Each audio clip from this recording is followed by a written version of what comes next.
নমস্কার। আপনারা দেখছেন এখন দাসপুর বার্তা। বর্ণ পরিচয় সম্মাননায় বিদ্যাসাগর উৎসব কলকাতা প্রেস ক্লাব অনুষ্ঠানে।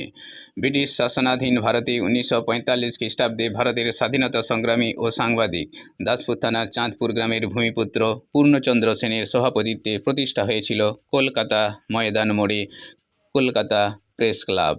এর 82তম প্রতিষ্ঠা দিবসের শুরুতে বাংলা গদ্যের জনক কালজয়ী বাংলা বর্ণ পরিচয় গ্রন্থের স্রষ্টা প্রাতঃস্মরণীয় পণ্ডিত ঈশ্বরচন্দ্র বন্দ্যোপাধ্যায় স্মরণে বিদ্যাসাগর উৎসব হয়েছে মিশন বিদ্যাসাগরের কর্ণধার অমিতাভ বন্দ্যোপাধ্যায়ের উদ্যোগে।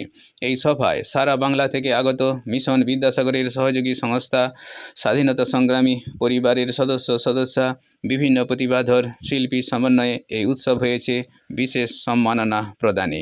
এদিন সমাজসেবায় বিশেষ অবদানের স্বীকার্যস্বরূপ শিক্ষা প্রসারে বিশ্বজিৎ দাস, মানস কুমার মান্না, অশোক কুমার মাইতি, আশিস কুমার মণ্ডল, আশিস মাইতি, ইতি মণ্ডল, মণিশঙ্কর বেরা, শ্রীকান্ত কদম, ডাক্তার প্রফুল্ল বেরা, শঙ্খ শিল্পী জয়ন্ত দত্ত, অঙ্কন শিল্পী কৌশিক মণ্ডল, বীরসিংহ বিদ্যাসাগর স্মৃতি মন্দির তত্ত্বাবধায়ক দিলীপ কুমার ব্যানার্জি, বর্ণ পরিচয় সাইকেল র্যালি গ্রুপ এবং ক্যাপ্টেন ভগীরথ সাময় সহ বিশিষ্ট ব্যক্তিবর্গকে বর্ণ পরিচয় সম্মাননায় ভূষিত করা হয়েছে।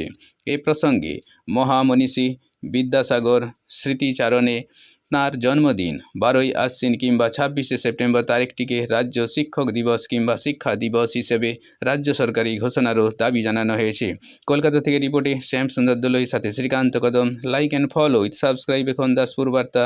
এই দাসপুর বার্তায় যুক্ত হন, আলোর পথে এগিয়ে চলুন।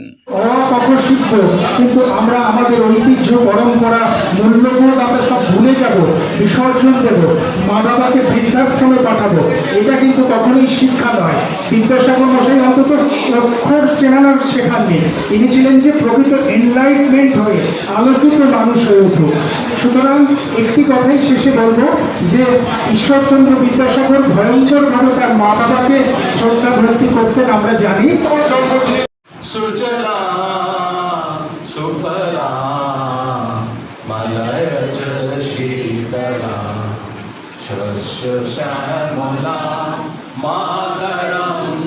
বন্দে মাতরম সুপ্রজোৎস্না পুলকিত যামিনী উল্লকুসুমিত দ্রুমদল শোভিনী সুভাষিনী সুমধুর ভাষিনী সুখদাম বরদাম মাতরম বন্দে